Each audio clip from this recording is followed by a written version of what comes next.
It is Martin Luther King Jr. weekend in Miami, not South Beach, not Brickell. We are in Liberty City on Northwest 62nd, Martin Luther King Jr. Boulevard, and the whole neighborhood feels like a rolling, living museum of Black Miami car culture. Candy paint glows under those old streetlights. 30-inch and 28-inch rims turn slow, chrome lips catching every flash from 1,000 phones. The bass from one trunk makes the metal street signs hum. You smell barbecue smoke from a barrel grill on the sidewalk, hookah, haze, spilled Hennessy, gasoline, and tire shine, all fighting for space in the air. A 1973 Caprice drop top on pink Forgiatos creeps by, back squatted just right, front end floating, behind it a box Chevy with the flip-flop ice cream paint job on 30-inch rims rolls with the doors cracked just enough to let the bass breathe. An old head in a lawn chair points and smiles, saying he remembers when these first started hitting our streets in the 1990s. A little kid on a bike stops mid-pedal, watching like he is looking at a life-size Hot Wheels car come to life. This is not a permitted fenced-off car show with wristbands. This is a community taking its own streets back for a day. This is how Black Miami celebrates, remembers, and refuses to be invisible in a city that is always selling a different image to the tourists. When you think Miami car culture, what hits your mind first? Is it a candy-painted donk on 30-inch rims in Liberty City? A lowrider three-wheeling in Hialeah?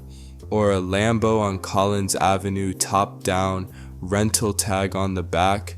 Drop your first thought in the comments right now, no overthinking. Because today on Car Culture, we are not just talking cool cars in Miami. We are going block by block, lane by lane, through the real Miami car ecosystem, the trends, the unwritten rules, the neighborhoods, the hustles, and the black soul that made this city one of the capitals of car culture in America. A lot of cities have car culture, but Miami has car cultures, plural, stacked on top of each other like layers of pastelitos. You have the big wheel world, donks, boxes, and bubbles, rooted in Black Miami neighborhoods like Liberty City, Opa-locka, Carroll City, and Miami Gardens. You have lowriders and G-bodies rolling through Hialeah, Little Havana, and La Pata, built by Cuban, Puerto Rican, Dominican, and Central American families, mixing West Coast lowrider DNA with Caribbean style. You have exotics and Euros dominating Brickell, Bal Harbour, and South Beach. Sometimes locals, often tourists, rented for a weekend of Instagram flexing. And that is just the surface. There is also the old school drag and circle track crowd that used to pack places like Hialeah Speedway on the weekends, and the OG hot rodders and Corvette guys who have been building fast cars since the 70s and 80s. But if we are being honest, the soul, the part that the world keeps biting and copying, lives in the neighborhoods, not on Ocean Drive. If slabs on Swangas are Houston and lowriders are LA, then B-body Chevys on big wheels are Miami's fingerprint. That silhouette, a long 1971 to 1976 Caprice or Impala, candy paint flip-flopping in the sun, wild rims with floating center caps, is as much Miami as palm trees and neon signs. Remember, if it don't sit right, it don't hit right. And if the trunk don't thump, that ain't no stunt. So as you are watching this, answer this in the comments. Which lane feels like real Miami to you? Big rims in Liberty City, lowriders in Hialeah, or exotics on Collins? Let us break this down neighborhood by neighborhood, because in Miami, your car does not just say who you are, it says where you are from. Liberty City first. This is the spiritual home of Miami's donk culture. On MLK Weekend, Northwest 62nd Street is shoulder to shoulder, cars crawling, people walking in the street, traffic at a standstill in the best way. Weekend energy like nothing else. No ticket booths, no judges, just thousands of people turning a federal holiday into a full-on, homegrown car festival. In the 1990s and the early 2000s, this is where candy paint and chrome lips really started to take over Black Miami's car game. Candy paint and chrome lips changed the look of the streets. You would see donks and boxes posted at gas stations, corner stores, apartments, always washed, always loud, always ready. A lot of the guys who were teenagers then are the uncles and big homies now, sitting in lawn chairs while the next generation pulls up in fresh builds. Carol City and Miami Gardens are like the northern extension of that same heartbeat. Around Northwest 183rd Street and Northwest 27th Street, you have rim shops, alignment spots, paint and body, a whole ecosystem of businesses that live off big rims, lift kits, paint jobs, and sound installs. If Liberty City is where the cars show off, Carol City and Miami Gardens are where a lot of them get put together, fixed, or upgraded before the big weekends. Opa-locka adds another layer, those industrial back streets and warehouses where some of the nastiest paint and bodywork comes from. Opa-locka shops work late into the night. If you have ever seen a Miami car with a 10-foot deep candy red or a green that looks radioactive, there's a good chance it got sprayed in some quiet Opa-locka bay with fans blowing and the doors half open. Make sure there's no dirt in the paint or streaks on the hood. Then there is Overtown, one of Miami's oldest historically black neighborhoods. Overtown has its own cruising traditions. Before hashtags, before pages, people were cruising classics through Overtown, hitting local spots and clubs long before anyone cared about content. Slide over to Hialeah, Little Havana, and Alapata, and the vibe shifts. You start seeing Monte Carlos, Regals, Cutlasses sitting low, with wire wheels, murals, and sometimes hydraulics. Low riding is its own visual language. This is low rider and G-body territory, with roots tied into Cuban, Mexican, and broader Latin lowrider traditions that go back decades. Lowrider culture runs deep. And then finally you have South Beach, Brickell, Bal Harbour, where the Lambos, Ferraris, G-Wagons, and AMGs live. South Beach shows a different kind of car scene. Some are real, some are rentals, some have out-of-state plates. They look good in pictures, but you will not see those cars at MLK in Liberty City or at a real neighborhood cookout. If you are from Miami, I want to see it in the comments. Type your neighborhood and what kind of builds it is known for. Liberty City donks, Hialeah lowriders, Carol City boxes, whatever it is. Now let's get surgical with the styles. In Miami, donks are king, but even within that there are layers. True donks are 1971 to 1976, Chevy Caprices, and Impalas, period. But on the block, especially in the early days, people would call anything on big rims a donk, including box Chevys, Bubbles, and many other GM cars. Over time, the real heads started drawing lines. Donks are 1971 to 1976, Chevy Caprices and Impalas. Boxes are late 70s to 1990, Caprices and Impalas with that square body. Bubbles are 1991 to 1996, Caprices and Impala SS with that rounded bubble look. In Miami, you will see all three at the same spot. A 1971 drop-top floater on 28-inch rims, a box on 30-inch rims, a bubble SS on 26-inch rims, all lined up and all getting love. Then you have the edge cases, G bodies like Monte Carlos and Cutlasses, lifted on 24-inch and 26-inch rims, are not donks by strict definition, but they are fully part of the big wheel scene. Front wheel drive cars, newer sedans, and even sport utility vehicles on big rims are sometimes embraced and sometimes clowned, but it always depends on how clean the build is. Miami also has its own technical style cues. A lot of cars rock that squat, rear sitting slightly lower than the front, giving the car a certain attitude from the side profile. Paint has to be wet, candy flip-flop, pearl luminescent, flaky like a croissant. You rarely see flat or simple wraps in the traditional donk scene. And the sound? If your trunk is not making things in the car rattle, you are not done yet. Those 12-inch and 15-inch subwoofers have to hit hard. On the lowrider side, Miami mixes classic West Coast lowrider style with Caribbean and Latin flavor. You will see old Impalas, Regals, and Cutlasses with hydraulic setups, murals, religious iconography, and club plaques. But the music in those cars might be salsa, reggaeton, or old school freestyle instead of straight West Coast funk. And then there is the exotic lane, Huracan, 720Ss, Aventadors, and new Corvettes, often concentrated on Collins Avenue, Brickell, and Wynwood. Some of those owners also respect, follow, and even show up at donk and lowrider events. Some do not. There is overlap, but for the most part, That is a different social circle, a different economy, and a different relationship to the city. So serious question for you. If somebody dropped a bag in your lap and said, build your dream Miami car, are you going donk, box, G-body, lowrider, or exotic? I want the exact car and color in the comments. You cannot talk about Miami car culture without the soundtrack. The music didn't just play in the background, it shaped the builds, the cruising patterns, and the whole attitude. In the 80s and early 90s, Miami bass and party records were the thing, with deep 808s, fast tempos, and call and response chants. Those songs were made to be played at ignorant volume, with trunks turned into moving subwoofer cabinets. By the late 90s and early 2000s, local rappers from the same neighborhoods the donks lived in were starting to break nationally. Videos shot in Liberty City, Carroll City, and Overtown showed candy-painted cars, bikes, and crowds long before Instagram did. The car became a status symbol, a character in the story. You might not have a penthouse, but if you pulled up in a vert on 26s with paint so clean you could see your future in it, everyone knew you were about your business, legal or otherwise. There is another layer here. For a lot of Black Miami, the car was also armor and expression in a city where you might not feel welcome in certain parts of town. You could be from Liberty City, but your car could roll through South Beach and demand attention. Force people to look at you with awe instead of fear.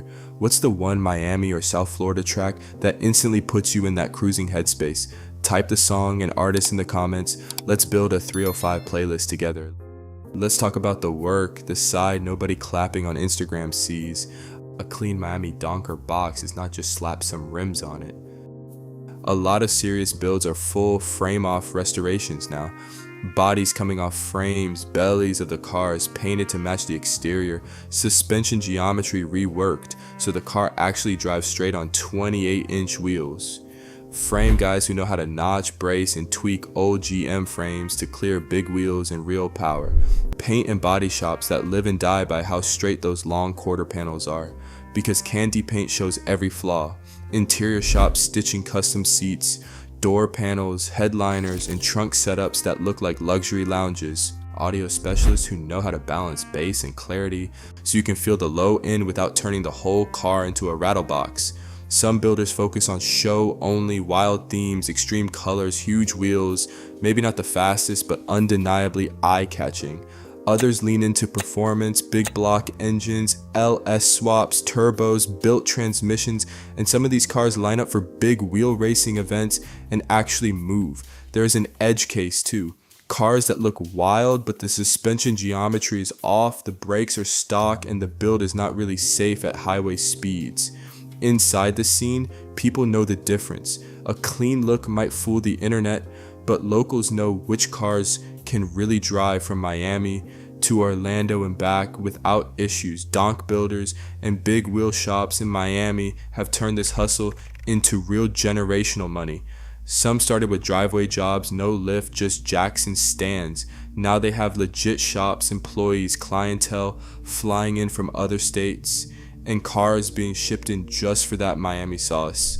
If you build, wrench, paint, or tune in South Florida, drop what you do and what city you are in down in the comments. If you could send your car to Miami for one thing, paint, wheels, interior, or audio, which one are you choosing first? Now let's get into the lifestyle days, the dates circled on every calendar in the 305. MLK Weekend in Liberty City is the unofficial Super Bowl for Miami's black car culture. Every January, cars pour in from Broward, Palm Beach, Orlando, Tampa, Jacksonville, even Atlanta, and beyond. The streets around Northwest 62nd effectively turn into an open-air car show. No flyers needed, everyone just knows. You'll see OGs who've been out there since the 90s leaning on fresh builds or the same car they've kept up for decades. You'll see new school kids in their 20s with recently finished boxes and bubbles, documenting everything for TikTok and Instagram. Then you've got Donk Day, an official organized show that's grown into one of the biggest big wheel gatherings anywhere. Tents, banners, trophies, cars from all over the South, squatted, wet paint Chevys taking over a giant Miami lot. Some builders debut cars there that have been secret projects for months or even years. There are other edge events too, smaller meets, nothing but donks day parties, Florida classic weekend link-ups, each with their own flavor. These aren't just about chrome and flexing. For a lot of people, these events are family reunions, business networking, pop-up markets, and safe spaces rolled into one. Have you ever been to MLK Weekend in Liberty City or Donk Day in Miami? If you have, drop the wildest thing you've seen, a specific car, a moment, a neighborhood, in the comments. If you haven't, would you pull up if you had the chance? We've got to talk about the tension and the double standards. Every time crowds get big, certain people and certain media outlets start using the same words: chaos, dangerous, out of control. You will see videos of people standing in the street, cars jammed up, music loud, and it gets framed like a crisis instead of a celebration. Are there problems sometimes? Yes. Burnouts where they should not happen, people hanging out of cars, fights occasionally, but here is the edge case. The same energy shows up at beach parties, boat weekends, and exotic car rallies, and those often get packaged as Miami nightlife or luxury lifestyle. When it is black and brown neighborhoods taking over their own streets with Chevys and G-bodies, it is often treated as a problem to be controlled. When it is exotics on Collins, it is content for tourism campaigns. There is also a deeper layer of concern around safety. Big wheels, altered suspension, and heavy traffic all mixing is not simple. Some people in the community are actively pushing for more organized, safer spaces, tracks, designated shows, structured cruises, so the culture can thrive without giving the city easy excuses to shut it down. But even with all that, the community keeps coming out. Because for a lot of folks here, that one weekend, that one show, that one night of cruising is their one chance to feel like the city is theirs, fully and loudly. Tell me in the comments, do you think Miami's neighborhood car scenes get judged differently than its exotic and tourist scenes? Why do you think that is? Fast forward to now, the mid-2020s in Miami. Now, this is where we are. The internet might make it look like this culture popped up yesterday, but it has been building for decades. What has changed is visibility and the level of execution. Donks and boxes are cleaner than ever. Frame-off builds, painted bellies, full suspension work, serious motors, cleaner is the word. Younger builders grew up watching their uncles do it with limited tools and money. Now they have access to better parts, better information, and a global audience. Younger builders are carrying it forward. Pages and personalities out of Miami push daily content from quick parking lot walkthroughs to full features on specific cars. Outsiders are finally starting to understand that this is not just some random big rim thing. It is a whole economy, a lineage, and a creative movement. But there is still a gap between how the culture sees itself and how the outside world sees it. Some collectors and traditional car guys are starting to respect Miami style builds as legit custom work. Respect is coming slowly. Others still write them off as ruined classics or as doing too much. Here is the edge of the edge case. Some of the same cars people laughed at 10 years ago are now pushing trends in color, stance, and theming that major brands use in campaigns and sneaker collaborations without ever crediting the streets they got it from. If you are watching from Miami, I want to know, do you feel like the world is finally giving your car culture the respect it deserves, or are they still sleeping? And if you are from another city, what is one thing you wish your local scene would steal from Miami? And one thing you think Miami could learn from your city? From Liberty City to Carol City, from Opa-locka spray booths to MLK Day traffic jams, from Hialeah lowriders to Collins Avenue exotics. Miami car culture is not a trend, it is a living, rolling archive of black and brown southern life. These are not just toys for the internet, they are shrines on wheels. They are moving speakers for stories the city tried not to hear. They are how neighborhoods that get redlined on maps put themselves back in full color on the street. If this deep dive showed you a side of Miami you didn't know existed, hit that like button. If you respect real car culture from the block, not the brochure, subscribe to Car Culture so you don't miss what's next. Jump in the comments and tell me your city and your neighborhood. The wildest Miami build you've ever seen, or the one you dream about. What part of Miami car culture you want us to cover next? A full Donk Day episode, a Liberty City only storytelling film, or a dedicated Miami lowrider and G-body feature? This is Car Culture, and this has been a deep dive into Miami car culture. Black, Southern, Latin, loud, complicated, and beautiful. Respect the roots, respect the builders, and as always, keep it loud, keep it clean, and keep it rolling.